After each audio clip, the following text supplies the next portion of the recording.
Love జిహాద్ నినాదంతో దేశాన్ని నాశనం చేస్తున్నారని మాజీ ఎంపీ విజయసాయిరెడ్డి ఆరోపించారు. ఈ మేరకు ఆయన కోనసీమ జిల్లా రావుపాలెంలో మీడియా సమావేశం నిర్వహించారు. కాకినాడ, రాజమహేంద్రవరం లాంటి ప్రాంతాల్లో సాదిక్ లాంటి వాళ్లు ప్రేమ పేరుతో వేధిస్తూ లవ్ జిహాద్కు పాల్పడుతున్నారని ఆరోపించారు. బాధిత కుటుంబాల ఆస్తులు, బంగారం, నగదు బ్యాంకు లాకర్ల బదలాయింపులపై విచారణ జరపాలని విజయసాయిరెడ్డి కోరారు. నూకరాజు కుటుంబం సహా పలువురు మృతిపై ఉన్న అనుమానాలతో నివృత్తి చేయాలని కోరారు. జగదీశ్వర్ రెడ్డి మృతిపైన పోస్ట్మార్టం నిర్వహించి ఫోరెన్సిక్ నివేదికలు పరిశీలించాలని అన్నారు.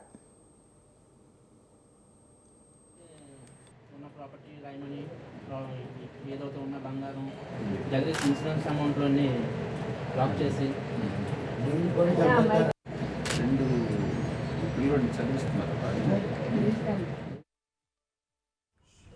ఈరోజు భాస్కర్ రెడ్డి గారి కుటుంబాన్ని, భాస్కర్ రెడ్డి గారు, ఆయన భార్య విశాలమ్మ గారు, కూతురు కవితమ్మ గారు,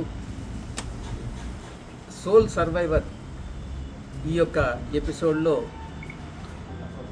దేవుడి దయ వల్ల బ్రతికి బట్టగట్టినటువంటి రియాన్స్ రెడ్డి, వీళ్ళని పరామర్శించడానికి రావులపాలెం రావడం జరిగింది.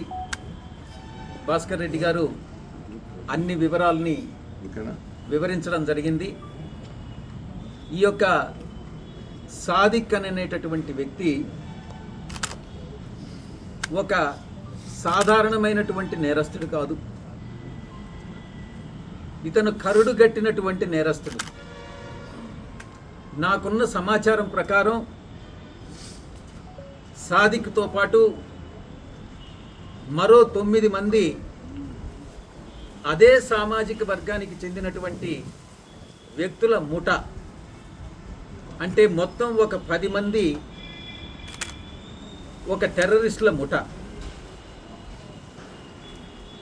దురదృష్టవశాత్తు ఈ 10 మంది కూడా ముస్లిం మతానికి చెందినటువంటి వాళ్ళుగా సమాచారం వస్తూ ఉంది. ఈ యొక్క సాదిక్ వల్ల ఒక రెడ్డి కుటుంబం, హిందూ మతంలో ఉన్నటువంటి ఒక రెడ్డి కుటుంబం, ఒక బీసీ సామాజిక వర్గానికి చెందినటువంటి ఒక కుటుంబం మనకు తెలిసి ఈరోజు ఈ యొక్క ప్రపంచాన్ని వీడి వదిలి వెళ్ళిపోవడం జరిగింది. ఈరోజు భాస్కర్ రెడ్డి గారి కుటుంబాన్ని, భాస్కర్ రెడ్డి గారు, ఆయన